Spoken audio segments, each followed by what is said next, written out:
In this episode, I was hoping it'd be more of a lighter episode. Unfortunately, that's not really the case.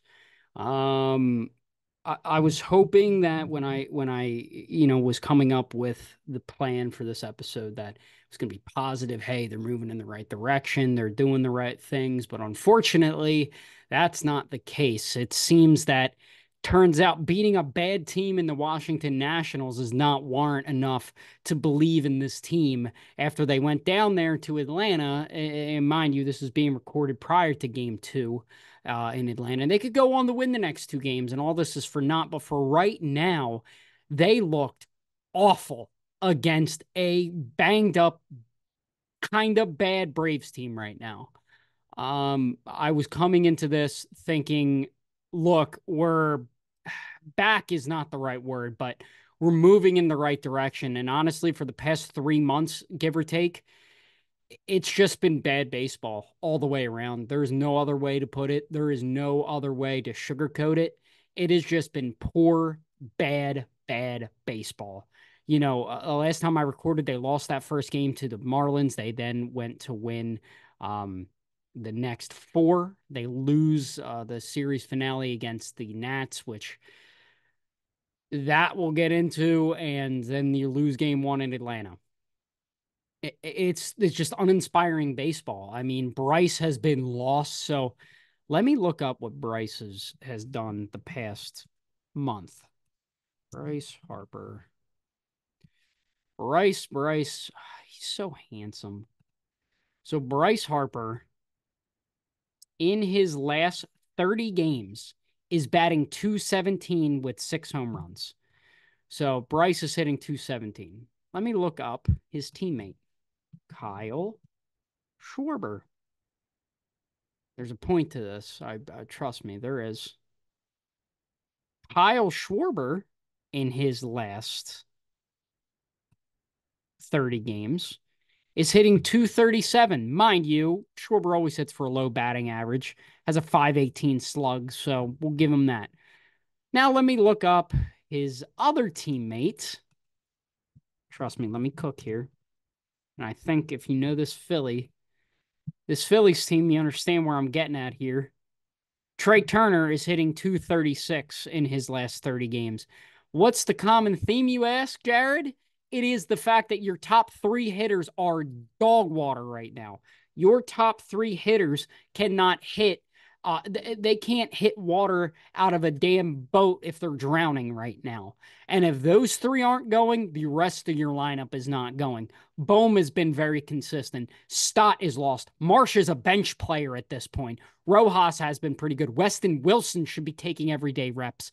I trusted Mundo Sosa over Bryson Stott right now, and I had that take a couple months ago, and people called me crazy. But yet here we are, almost in September, and I'm questioning if they shouldn't be platooning at second base as well. I'm not ready to press the panic button on a guy like Bryson Stott, but I'm certainly not going to sit here and say he's your everyday guy because ultimately he has not been good. And I'm shaking everything because I'm amped up. But Bryson Stott has not been good, and people aren't ready to have that conversation because, yes, I love Bryson Stott. The AOAOK is awesome. He's a great dude. He's a Philly guy. Bryce loves him. Fans love him. But honestly, ever since he had that grand slam in the playoffs last year against the Marlins, he has been bad, like really, really bad. It's just, and he shows no signs of getting out of it. Like he'll have a 2-hit game and then he'll strike out 3 times. And it's just inconsistencies. And Brandon Marsh has been bad for a consistent amount of time. I mean, JT is starting to turn the corner. And truth be told, this offense has been not great, but you look at the pitching and specifically the bullpen. The Phillies bullpen, let me pull up some stats here. Oh, God, I didn't want to have to do this. I didn't want to have to do this, but yeah, here we are. Go on Twitter. Should have had this up already, but leave me alone. Signing with Google. Confirm.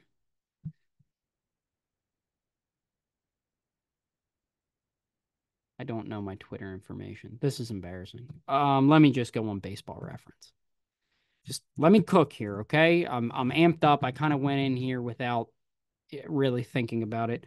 So begin with guy we trust with my life. Number one, it's Jeff Hoffman. Jeff Hoffman in the second half of 2024. We all know about how great he was to begin the season, and I love Jeff Hoffman. Like I think the Phillies need to get a contract with him done now, sooner rather than later, because he's going to be very lucrative for a team. Jeff Hoffman. Why is it giving me pitching splits? Oh, I hit logs. That's why. Pitching splits. In the second half of 2024, Jeff Hoffman has a has a 5.11 ERA in the second half of this season. His counterpart, so Carlos Estevez, who's the Phillies closer right now, has a 3.12 ERA in 8 2/3 innings for the Phillies. Blew the save against the Nats in the game one on Friday. Let's see, Matt Strom. You're gonna get a theme here, and the theme is Matt. It's been bad bullpen wise. Pitching splits 2024. Matt Strom in the second half of the 2024 season has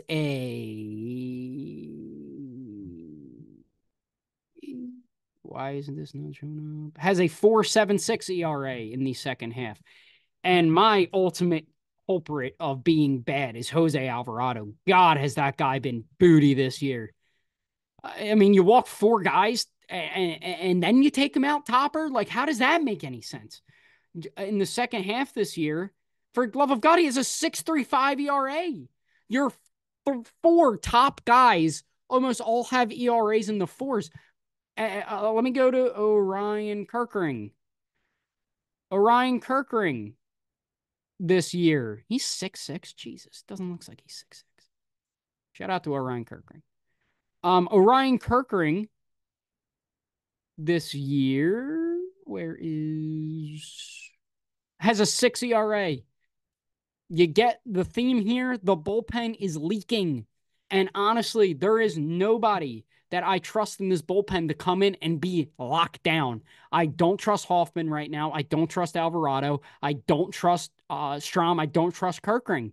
I don't trust Estevez. I openly said when we traded for Carlos Estevez, not a good trade. Bad trade. You gave up a lot to get okay production at best. And now here we are. Oh, shocker. He's not great. He's not this dominant lockdown closer like we thought we were going to get. And everyone's like, what do we do? Because the pitching's been bad. I didn't even get started on the starters. Like the bullpen has been bad in the second half. I think they have the second worst bullpen ERA in baseball in the second half. Wheeler, you're exempt from this because you've been good. Aaron Nola, he goes tonight, and gee willikers, am I excited for that. Aaron Nola pitching splits. Aaron Nola in the second half of this season has a 3.67 ERA in 34 1/3, so not awful. Chris Sanchez is starting to turn the corner.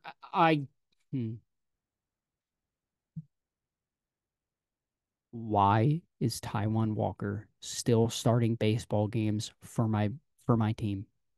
Why in the love of God is that guy pitching? He is awful. I don't care that the fact that he has this dumb contract that Dave Dombrowski gave to him. I don't care. Cut him because he is actively losing you ball games because he goes 4 innings, goes 4 innings max. Then you have to tax your bullpen. That's it. Maybe that's why the bullpen's been so bad, because the starters have not been able to go deep because you have a guy in Taijuan Walker who goes 4 innings max. You then have to tax your bullpen, and God forbid the next starter out there goes 5 innings, then have to tax him again and tax him again. He is actively losing you ball games. There is zero upside for Taijuan Walker to stay on this team. I'm sick and tired of it. I'm sick and tired of Topper trotting his ass out there every 5 days. I am sick and tired of the Taijuan Walker experience. Get him the hell off of this team. Eat the bad contract. Admit you made a mistake like you did with Jeurys Familia, Odubel Herrera, Whit Merrifield. We'll get to you, Whit. Just cut your losses. Just bring up Mick Abel. Try Tyler Phillips. I trust him a hell of a lot more. Hell, I even trust Michael Mercado to come up and make more competitive pitches than Taijuan Walker in the year of 2024. I'm sick and tired of it. Get rid of him. He provides nothing for this team. Nothing. And I know, and I get like he's a great teammate because you look at the postseason stuff and look at, the controversies that he had there. And I'm more so talking about him as a teammate. He's always the guy at the top step. He's always for the boys. He's if there was an altercation, he's always the first one out there. Like, I'm not trying to I'm trying to separate the guy from the pitcher. As a guy, I'm sure, and I've heard stories that he is a lovely, lovely human being who works his ass off, and I understand that. But ultimately, baseball is a business. We saw it with Whit Merrifield. Great guy. Everybody loved him, but ultimately this was not the right fit for him because Weston Wilson was performing very well and did the same thing Whit Merrifield did. We saw it. It just needs to happen. I'm sorry, Taijuan. You got a fat contract from us, bud. So I'm not that sorry, but ultimately this is a business and this needs to be a business decision of getting him the hell out of here. Or just send him to AAA. And I understand he has to agree to that, but I don't know what else to do with him because he is not providing worth to the Phillies at all. It's not, it's every single week. Like, let me look.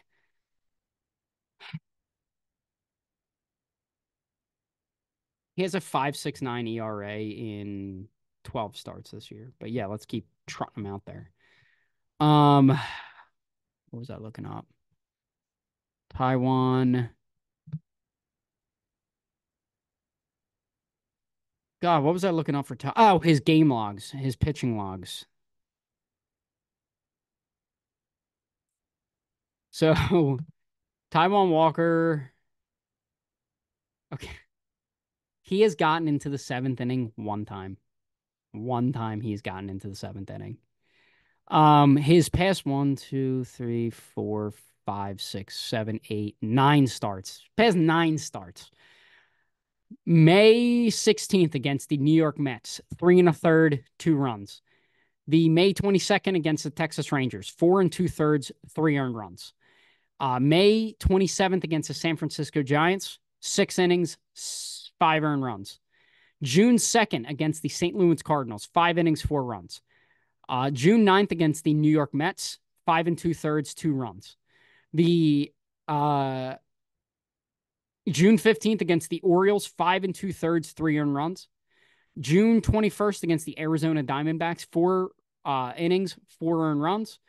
August 13th against the Miami Marlins, 4 innings, 3 earned runs. And then August 18th against the Nationals, 4 innings, 3 earned runs. You sensing a theme here? The theme is he does not go deep into games. He is, like I said, actively, sorry, freaking watch. He is actively losing you games, and I have nothing for him. It's not like you can throw him in the bullpen because he's getting shelled. Mop-up guy, I guess. I don't know. Like, if you got to have him on the team, throw him in the bullpen as your Dylan Covey because he is awful. He is just bad. He's just not a good pitcher. We just need to cut our losses, and that's it. Because I just can't do it anymore. I can't keep justifying seeing Taijuan Walker every 5th day here. Okay? I can't do it. I just can't do it. Chris Sanchez, phenomenal. Complete game through a Maddox. Complete game against the Nationals. We needed it when we needed it most. The bullpen needed rest. Chris Sanchez needed it. When it comes to Chris Sanchez, and you look at him, because I've seen a lot of discourse of who is going to be your pitchers going into the postseason. Wheeler obviously is going to be your game 1 starter. And now, honestly, game 2 could go to either Nola, Ranger, or Chris Sanchez. It's going to be Nola ultimately. Like, Topper can say all he wants that he's going to be, it's up for interpretation, or it's not. It's going to be Aaron Nola in game 2. Game 3, Again, it's probably going to be Ranger because those are his guys. Those has been his guys for the past 3 years. But then that you get to that fourth starter spot, and it's going to be Chris Sanchez. Now, here's my caveat with Chris Sanchez. Um, I love Chris Sanchez. I think he is one of the most underrated pitchers in baseball right now. I think he is a guy that is slowly creeping up in the ranks of, oh, this guy's actually good. His changeup is disgusting. But you got to look at his home road splits. At home in 86 and two-thirds in 13 games, a 2.18 ERA. In 11 games away in 53 and two-thirds has a 5.53 ERA. So if you are going to start Chris Sanchez, he needs to start at home. They can't overlook that. They simply cannot, especially when it comes down to the playoffs. You need to play to your strengths. I remember, speaking of, going to your strengths, when they made it to the playoffs in 2022, Nick Castellanos, statistically bad outfielder. Now, what the Phillies did was they noticed something statistically. He was good at getting balls when he was coming in on his glove side, or excuse me, on his coming in. Now, what they did was they played him, they positioned him coming in, and he made some very excellent catches and was able to play pretty solid defense there and still continues to play fine defense out there in right field. The Phillies need to, if, God forbid they have to play the first 2 games on the road and you come back home for game 3. And if it lines up, if Wheeler is game 1, Nola's game 2, game 3 is back at home. Honestly, I'm giving the ball to Chris Sanchez in that position because Chris Sanchez is significantly better at home than he is on the road. Ranger can pitch anywhere. He could pitch in the middle of a goddamn meteor storm, and he is going to pitch with heartbeat, just ice in his veins for Ranger Suarez. You get my point, though. Chris Sanchez needs to start at home and not on the road when it comes to forming your playoff rotation. Nola, I don't. Nola has not been bad. He hasn't been dominant. I'm looking at his start from over the weekend against the Nationals. Now, he wasn't great. He wasn't awful. Went 6 and two-thirds. It just didn't feel like a smooth 6 and two-thirds. It felt very, very like,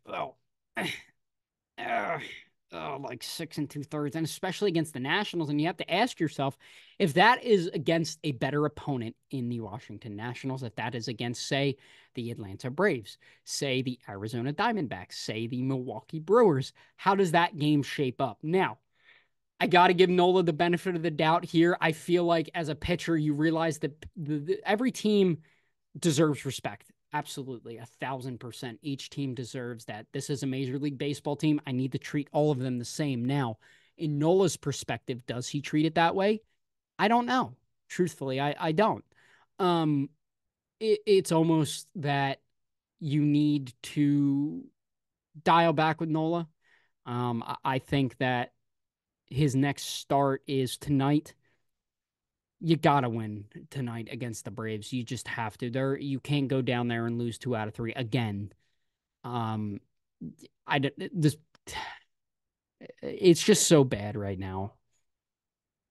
Like I truthfully, like, I'm trying to be positive, but it's so hard when they have shown me absolutely nothing in terms of getting better. And it's just been worse and worse and worse and worse and worse. Like, your top 3 guys last night went 0 for 12 with 7 strikeouts. If they're not going, the rest of the lineup ain't going. And I can sit here and say, oh, they're turning the corner, they're turning the corner. Until they string together a stretch where they go 10 and 5, where they go maybe even 7 and 3, not buying it. They've been an average team for 2.5 months at this point. It's aggravating because we know how good this team can be. But if your stars aren't being stars, then the rest of the guys are not going to follow suit. And that's just the sad reality of it. I got to give huge congratulations to Weston Wilson completing the 10th cycle in Phillies history, and ironically enough, the second in as many years. we had JT Realmuto last June against the Diamondbacks, hit for the cycle, breaking the David Bell curse. And now it's officially over. David Bell, you're out, because the argument was, oh, he still has the last Citizens Bank. Um, still has the last Citizens Bank cycle. Not anymore. Weston Wilson now owns that. I love Weston Wilson. I remember watching his first game against the Nationals, ironically enough, where he hit the home run in his first major league at bat. That was the Lorenzen no-hitter. Honestly, one of the most beautiful games of baseball that I have ever had the pleasure of watching. And just Wes Wilson has kind of the reason Whit Merrifield is no longer with the Phillies is because of Weston Wilson. Like, I trust him to come in and get a big hit. I trust him to play solid defense. I trust him to get a hit when needed against the lefty. Like, I love Weston Wilson. That's when is his contract up? Let me let me let me explore some Weston Wilson lore. 2030. He's a free agent 2030. So here to stay, Mr. Wilson. He is hitting 341 in 47 plate appearances, hitting 341 with a 998 OPS. Pretty stinking good for Weston Wilson. Love that guy. 28. Love him. Love him, love him, love him, Weston Wilson. And I gotta say, I try my best not to curse. Hold on. I have to get my phone for this. I don't have my phone. I trust. Well, actually,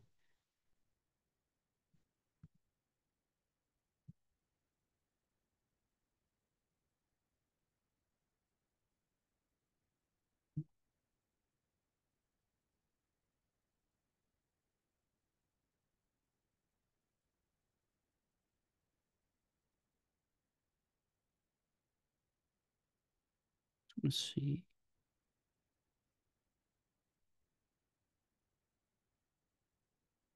Oh, here we go. Here we go. So Whit Merrifield had some choice words to say. And I got to say, Whit, and like I said, I don't curse on this podcast. I try not to, but this really bothered me. Fuck you, Whit Merrifield.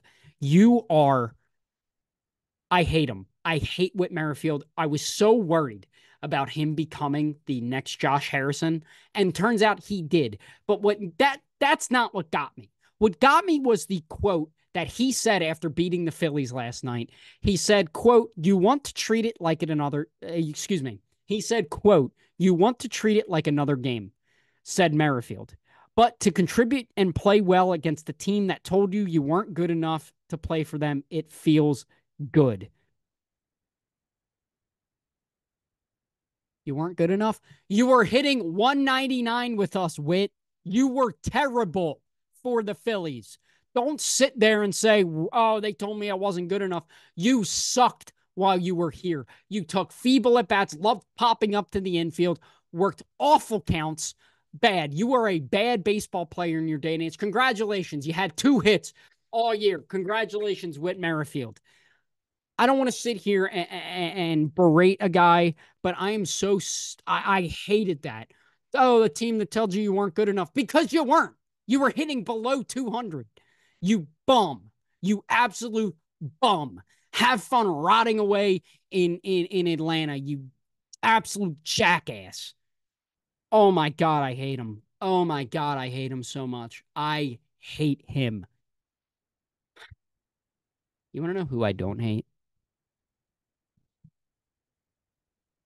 Bring him home. Bring daddy home. Hector Neris was just released by the Chicago Cubs. That's a name you haven't heard in a while. Hector Neris in 44 innings has a 3.89 ERA. Bring him home. Because honestly, the Phillies need another bullpen arm. Because right now, turns out Tanner Banks, pretty good. Pretty good, Tanner Banks. Turns out just getting Tanner Banks and Carlos Estevez at the deadline was not good enough. Turns out you needed more help in the bullpen. But trust Dave. Austin Hayes is here to save the day. that guy sucks at the deadline. I'm sorry. I love Dave Dombrowski. What he's done for this organization has been absolutely phenomenal, and I love him. But goddamn, that guy cannot have a trade deadline. You look at 2021 was his first deadline. You got Kyle Gibson, you get Ian Kennedy, and Ian Kennedy was bad for the Phillies. Kyle Gibson got us to a World Series. 2022, you got Brandon Marsh. Bless you. You also got Noah Syndergaard. And who else was at that deadline? I think that was it. Noah Syndergaard and Brandon Marsh. Brandon Marsh, very good. Noah Syndergaard, not so much. Last year, Michael Lorenzen and Rodolfo Castro. Bad. I love Michael Lorenzen. One of my favorite things going on Twitter right now is his brother, I think it is. Very loves the Phillies, have so much respect for the Phillies. So shout out to Michael Lorenzen's brother. I love Michael Lorenzen. Great, from what I've seen and what I've read, a great dude, very humble. Shout out to Michael Lorenzen. And then this year, Austin Hayes hurt, Carlos Estevez, Tanner Banks, pretty good. Just give me Hector. Just get Hector back here. High leverage arm. We know he can do it. We know he can do it in the postseason. We want to know why? Because he did it against us in the World Series. So just bring Hector. Bring Daddy back home. Bring Daddy back home. Moving on to Matt's Dude of the Week. Matt's Dude of the Week. It is World Series MVP Marco Scutaro. Marco Scutaro, everybody. Marco Scutaro had a damn good career. 13 years. 277 average, 729 OPS. His 162 game average was 277, 729 with 9 homers. How many stolen bases? 3 stolen bases or 6 stolen bases. So he's a guy, kind of play all around the infield, was pesky, played 2 years with the Mets, then went to the Oakland A's, the Toronto Blue Jays, spent some times with the Red Sox, the Rockies, ultimately ending with the Giants, who haunted us in the in the NLCS that same year. Now, what a lovely, fun episode this has been. In case you're wondering what the glasses are, the blue light glasses. I get headaches now when I'm looking at screens and I'm editing. I work in front of a computer screen all day. Give me a break. Okay, I need it. Okay, any Hoosers preview against the Royals, and Royals and Astros are the next two, and the Royals are actually good, and the Astros are the Astros. I don't know what to say at this point. Just win. Just win, please. Prove me wrong, please. That's all I ask. Just prove me wrong and make me look like a jackass. I love to be wrong about this team, but honestly, I'm expecting back-to-back series losses to the Royals and Astros. We're getting Ranger back. Win, I get a win, yes. I don't know. It's the Eagles. It's the 2023 Eagles all over again. I tried so hard not to believe that, but as time goes on, more and more likely it looks like Phillies are going to lose in the first round of the playoffs. So that's going to do it for me. Oh, and also, in a couple weeks, I kind of talked about it in the last episode, but I like to plug it as well. The 52 Reasons podcast, a podcast that myself and John are doing about the Philadelphia Eagles, is debuting in a couple weeks. We're going to do series, season preview. Going to do preview against the Packers, guys breaking out of camp who we like, who we don't like, maybe some fantasy stuff. John and I are in a fantasy league together, so we're going to have a lot of fun with that. So check that out. Like I said, every Tuesday every Tuesday that'll be coming out, and this coming out on Wednesday as well. So a lot more content coming out of me. Pause, maybe, I don't know. But if you like what you saw here today, me ranting and jabbling on like an absolute loony, go feel free to like and subscribe, follow all socials down below, and I will see you guys next week.